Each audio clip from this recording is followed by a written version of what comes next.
Muito bem-vindos a mais um episódio Mami Talks. Hoje connosco temos a excelentíssima Joana Ramalho Montessori, que é como nós chamamos. Cada vez que nós queremos dirigir-nos à Joana, falar sobre a Joana... Ou falar com ela por telefone, literalmente. Sim, porque no teu telemóvel não é? Está Joana Montessori. Cá está ela. Pronto, para sempre. Mas vai ter 300 mil cursos, outras tantas especialidades, vai continuar Joana Montessori. Hoje o tema é sobre mente absorvente, mas já lá vamos. Agora vamos à nossa rubrica das perguntinhas.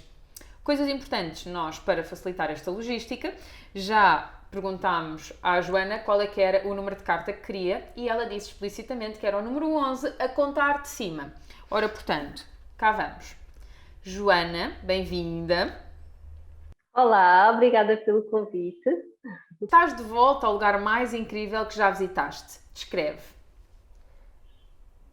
Então, o lugar mais incrível que já visitei envolve uma praia, envolve barcos de madeira pequeninos, montes de crianças a brincarem junto desses barcos, algumas a pescarem, todas muito contentes e satisfeitas aparentemente com a vida. São Tomé.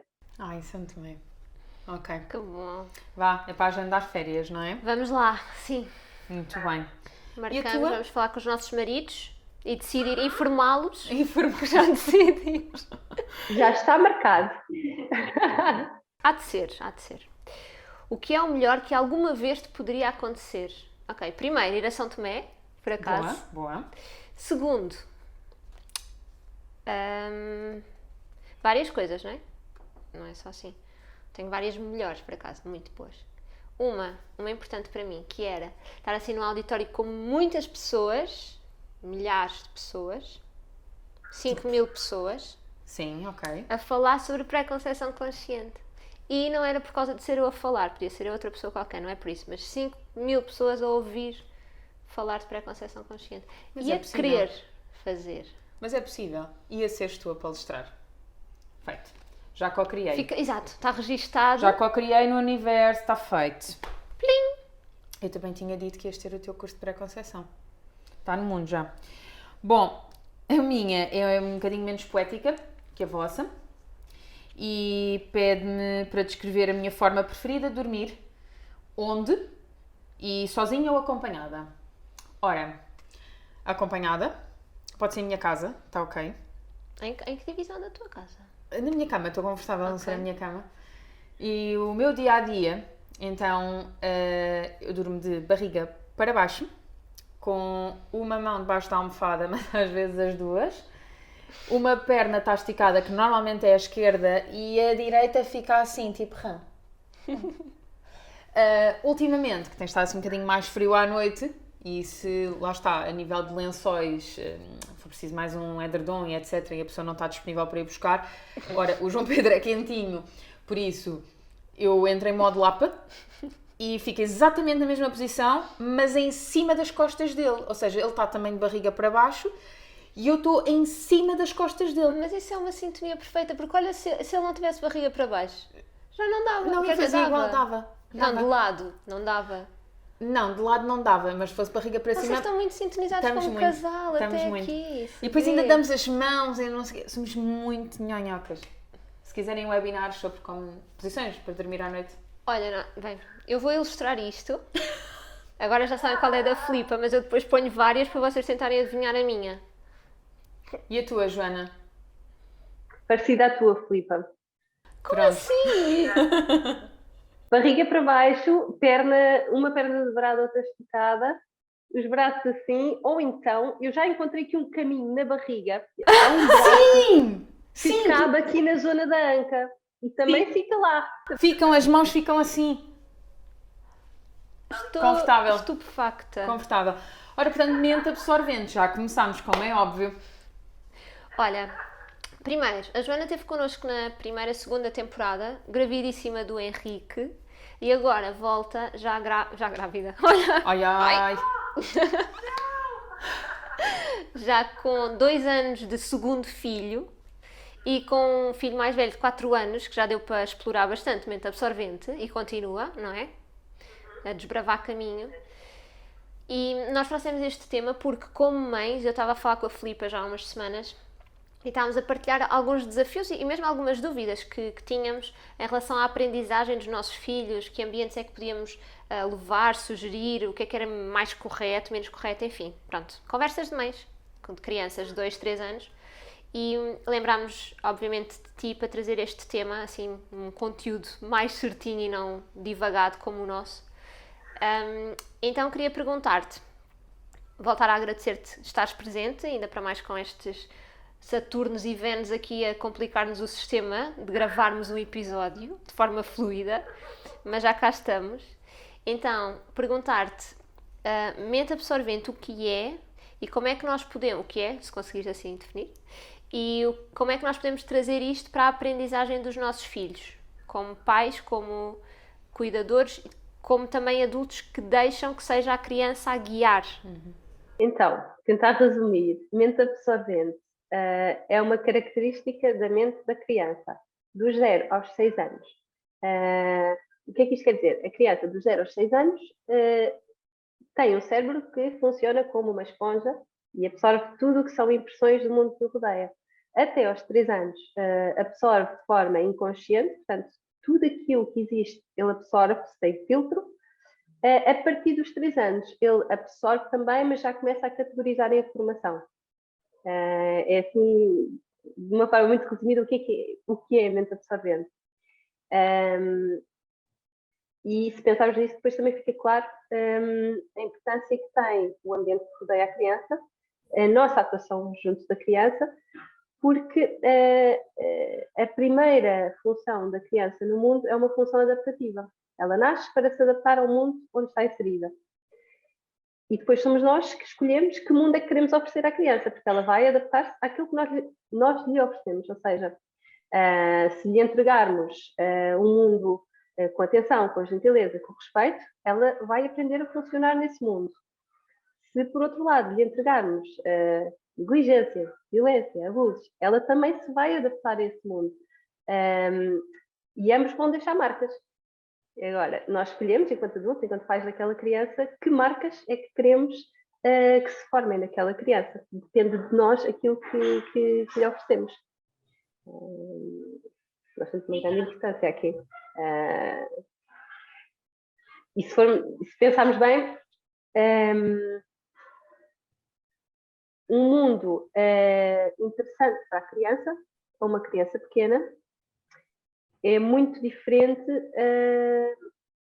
do mundo que muitas crianças hoje em dia até aos 6 anos vivem. O que é que eu quero dizer com isto? O mundo é muita coisa. Né? O mundo, não falando destes aspectos mais comportamentais e emocionais, como aqueles que referi, do respeito, da gentileza, etc. Mundo é mundo lá fora, é natureza. São oportunidades de experiência, são oportunidades para a criança conhecer as mais diversas formas de expressão que o mundo tem. Museus, arte, alimentação variada, passeios, parques, jardins, floresta. Isto é mundo. E o que as crianças tendencialmente hoje vivem é um mundo mais fechado, dentro de casa, um mundo com muitos ecrãs, e os ecrãs são muito pequenos.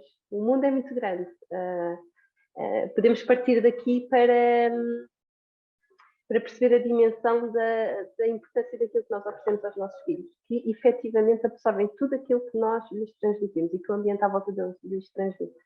Olha, pegando nessa diferenciação que tu fizeste até aos 3 anos e depois dos 3 em diante, dos 3 aos 6, o que é que tu consideras importante até aos 3 anos, como pais, garantirmos para que esta mente, que é uma esponja autêntica, tal como tu disseste, possa absorver o melhor?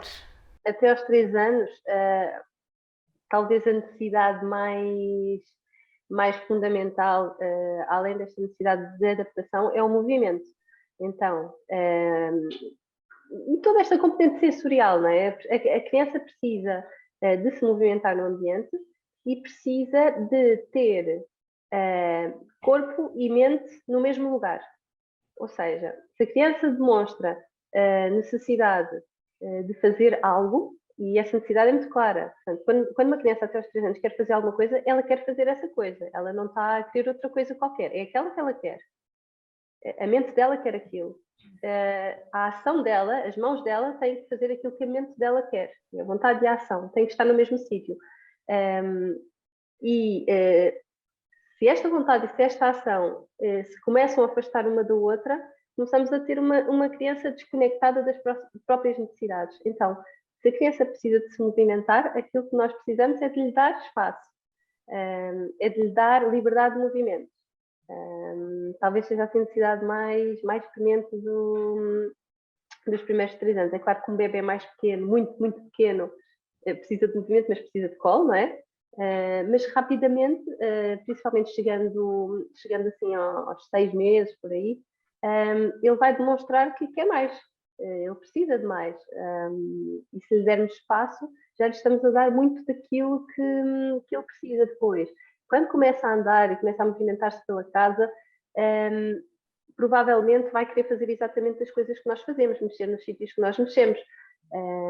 Começa a demonstrar que quer participar de uma forma ativa na rotina da família. É aí que nós também devemos abrir espaço, criar um ambiente seguro e deixar que a criança nos acompanhe, porque ela também faz parte da família e já é capaz de muita coisa com 1 ano. Se pensarmos bem, uma criança, quando nasce, ela nasce muito impreparada, não é? O cérebro dela ainda não está pronto.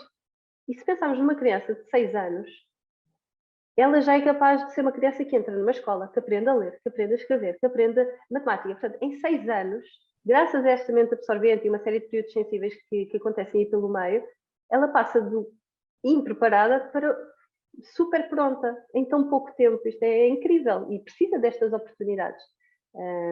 Seja de movimento, seja de participação em atividades de vida prática, porque estas atividades de vida prática também, com a nossa presença, fazem desenvolver funções executivas do cérebro. Há uma série de coisas, a matemática começa aí. Muitas pessoas pensam, a matemática vai começar no período sensível da matemática, pelos 3, 4 anos.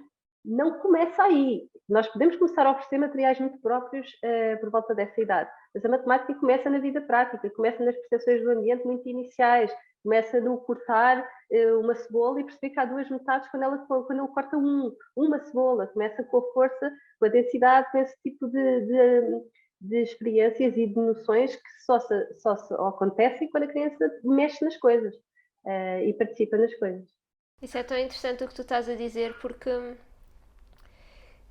e mesmo assim acho que nem toda a gente tem noção, não é? E tem esta informação destes períodos sensíveis. Mas que seja, ok, período sensível, ou quando a criança começa a falar de números, por exemplo, ok, ela está a mostrar curiosidade em relação a isto. E parece que antes disto nada aconteceu. Não, isto para estar a acontecer agora é uma necessidade dela, não é? É uma curiosidade dela e este bichinho para saber mais e poder explorar. Mas já começou lá atrás, e quantos pais privam as crianças de participar ativamente na vida prática, por exemplo, porque não é para mexer em facas, porque não é para estar a subir à bancada, porque vai, mas é brincar com as tuas coisas que eu estou a fazer não sei o quê. Quando isto tudo junto já é uma base tão importante e essencial, quer dizer. E não só na própria casa, mas também na escola, porque às vezes quando nós acabamos por estar, eu falo isso porque também notei isso muito da Diana, não é? A Diana está numa fase em cálculo, geometria para ela, são assim 2 coisas que ela adora, mas basta, por exemplo, na escola não estarem disponíveis para desenvolver exatamente este interesse, vai-se perder ali um patamar muito importante, porque aquela aprendizagem está ligada ao interesse. E então é muitíssimo mais fácil de absorver aquela aprendizagem. E, por exemplo, na escola, se calhar, mas ela ainda é muito nova, mas não temos outras crianças na mesma faixa etária que estejam com o mesmo interesse.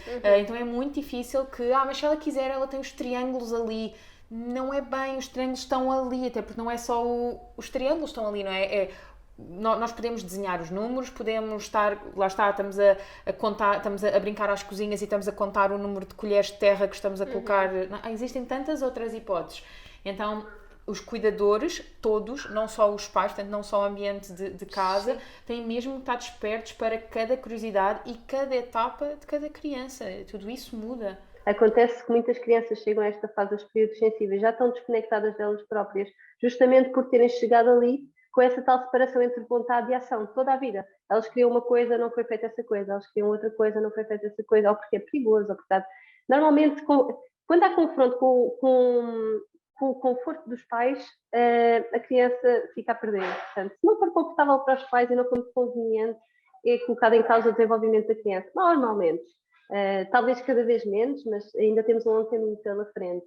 E esta questão dos períodos sensíveis não é algo que aconteça com uma criança. Isto já está mais do que estudado pela neurociência, isto já faz parte da pedagogia científica, independentemente de Montessori. Todas as crianças de todas as culturas do mundo inteiro passam por estes períodos sensíveis. Pode ser, não é um período que começa nos 4 anos e 0 dias para todas as crianças, claro que anda ali em volta daquilo. Claro que umas crianças é mais notória do que noutras, crianças tiveram sempre a oportunidade de ser acolhidas nas suas necessidades, mais facilmente também vão demonstrar. A questão é que do outro lado também serão mais facilmente adultos mais atentos a elas, não é? Nós também, parte do trabalho é nosso. Temos que observar a criança, e para observar a criança às vezes temos que nos sentar e deixar de andar em cima dela, porque se nos sentarmos e observarmos a criança de longe, ela dá-nos sinais que precisa de alguns inputs do ambiente, e temos que lhe fornecer esses inputs. Joana, e agora estavas a falar dos períodos sensíveis, podes dar-nos alguns exemplos? O que é que são, quando é que aparecem e qual é a curiosidade ou a vontade que a criança tem, só para ficar assim mais claro? Então, períodos sensíveis normalmente acontecem até aos primeiros 6 anos também, muito ali taco a taco com a mente absorvente, porque é esta mente absorvente que permite que durante aqueles períodos sensíveis a criança absorva com todo o interesse e com uma capacidade enorme determinados estímulos do ambiente, digamos assim. E agora, nós, pais, educadores, adultos, temos que oferecer o estímulo certo naquele momento para que a motivação seja ativada. O que é que acontece em cada um desses períodos sensíveis? Há uma aptidão para o desenvolvimento de uma habilidade específica. A criança, como eu disse anteriormente, ela faz aquilo com todo o interesse e faz aquilo sem qualquer esforço. Portanto, a mente absorvente ajuda a que ela faça tranquilamente aquilo sem precisar de esforçar muito. E quando o período sensível é ultrapassado, por exemplo, vou dar aqui o exemplo, estávamos a falar do período sensível da matemática, que vai dos 4 anos, mais ou menos, até aos 6 anos. Quando a criança entra para a escola primária, ela já tem 6. Provavelmente alguns conceitos tinham sido muito melhor aprendidos antes, de uma forma muito mais tranquila, com uma muito maior satisfação e sem esforço por parte dela, do que aos 6. E isto também nos faz pensar na organização do nosso sistema de ensino, porque parece que quem quer introduzir isto aos 4 anos está a hiperestimular, está a oferecer informação cedo demais, e não é verdade. Portanto, há que ter aqui atenção ao período sensível, não oferecer demasiado para o que o cérebro está capaz de absorver, mas oferecer aquilo que a criança pede. E observando a criança é muito fácil. Vou falar sobre alguns períodos sensíveis, se quiserem. Por exemplo, o da ordem. Não é incomum nós notarmos que uma criança pequena, entre os 0 e os 4 anos e meio, aí, 4 e meio, ordene carrinhos, arrume coisinhas de uma forma muito própria num cantinho. Existe esta ordem que é necessária para o cérebro dela também funcionar bem. E o que é que nós podemos fazer aqui? Podemos oferecer também um ambiente ordenado à criança e previsível. Um ambiente onde a criança sabe onde encontrar as coisas. Estas coisas estão sempre no mesmo lugar. E um ambiente que também é previsível no tempo. Portanto, ela está habituada àquele ambiente físico e está habituada a uma certa rotina no seu dia-a-dia. Portanto, esta ordem depende muito, o bem-estar da criança durante este período sensível depende muito daquilo que nós oferecemos também. A ordem no ambiente, a ordem na rotina. Para a criança é muito importante saber o que é que vem a seguir. Saber que chega à estante e um determinado brinquedo que ela tinha lá está lá. e não é mudado sem que ela seja informada ou que participe nessa decisão. Depois, outros períodos sensíveis do movimento dos 0 aos 5 anos, e isto é nítido nas nossas crianças, elas for preciso, quando adquirem uma determinada competência, tipo subir escadas, elas vão subir escadas 500 vezes. A criança vive segundo a lei do máximo esforço, contrastante com a nossa lei do mínimo esforço. Nós, adultos, né, queremos fazer as mesmas coisas com o mínimo esforço possível e interessamos-nos pelo produto final. A criança não. A criança quer fazer o máximo esforço porque ela está a construir-se. Aquilo faz parte da construção daquilo que ela será mais tarde. Esforça-se muito para dentro, para ela, para se desenvolver. É muito contrastante com a nossa forma de vida, com a forma de vida dos adultos.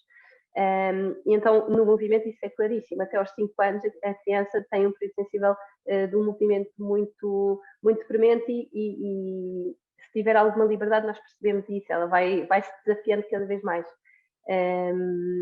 A linguagem também, dos 0 aos 6 anos, falamos de linguagem oral e linguagem escrita. Também, portanto, quando a criança entra para a escola, este período sensível já foi ultrapassado. Os pequenos detalhes também, o período sensível dos pequenos detalhes que vai dos 0 aos 6 anos também, tipo, a criança quando estamos a ler um livro, por exemplo, ela atenta àquele pormenorzinho lá no fundo do livro que nós nem tínhamos reparado, mas ela repara. E é interessante trabalhar isso com ela, porque ela absorveu o máximo de informação do mundo. Quanto mais ela absorver, melhor, porque nunca mais na vida ela vai ter essa capacidade tão forte, digamos assim. A leitura, mais especificamente dos 3 aos 6 anos, e a escrita, mais especificamente dos 3 aos 5 anos. Portanto, são os períodos sensíveis mais conhecidos e mais fáceis de detectar nas nossas crianças. É fácil, por exemplo, nesta escrita, pelo menos nós em casa, foi muito claro para nós que houve um interesse em letras. Nós líamos um livro, houve um dia que nós começámos a ler o livro, e que o nosso filho mais velho começou a perguntar qual é que era aquela letra e como é que aquela palavra, como é que aquela letra nas várias palavras funcionava. O A, dá para ser A, pode ser, como é que se diz? Uma vogal aberta ou fechada, acho que era qualquer coisa assim. Portanto, começa a ter este interesse. Ele está-nos nitidamente a dizer que está num período sensível, então vamos lá trabalhar isso.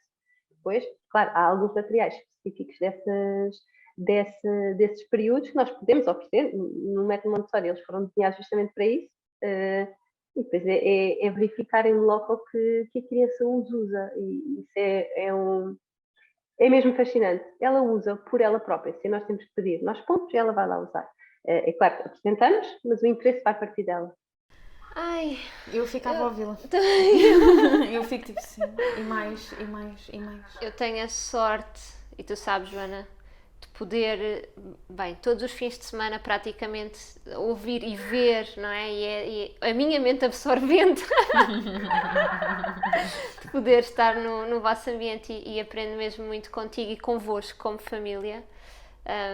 Mas é isso, a informação que traz é mesmo muito útil e espero que para quem também está a ouvir tenha estado a tirar notas, porque sim, parecendo que não, há aqui assim umas guidelines mesmo muito concretas. Importante. E vão pesquisar mais, é mesmo, hoje em dia a informação está tão disponível, sabendo isto, não é? Temos mesmo a oportunidade de mudar paradigmas, tipo, bora lá, sim, já está na altura. Às vezes é isso que eu sinto também, bora lá, tipo, mas como é que tu não queres saber isto? Isto é tão interessante, a infância é tão interessante, como é que deixamos passar ao lado e os metemos em frente a ecrãs e isto é tão interessante e perde tanto uma oportunidade de construção da criança.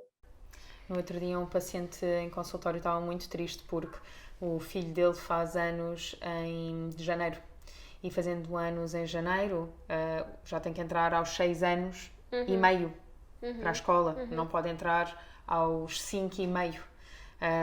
E, portanto, neste caso o pai tinha estado a ler bastante em como, 5 anos e meio seria uma altura inacreditável para potenciar a aprendizagem.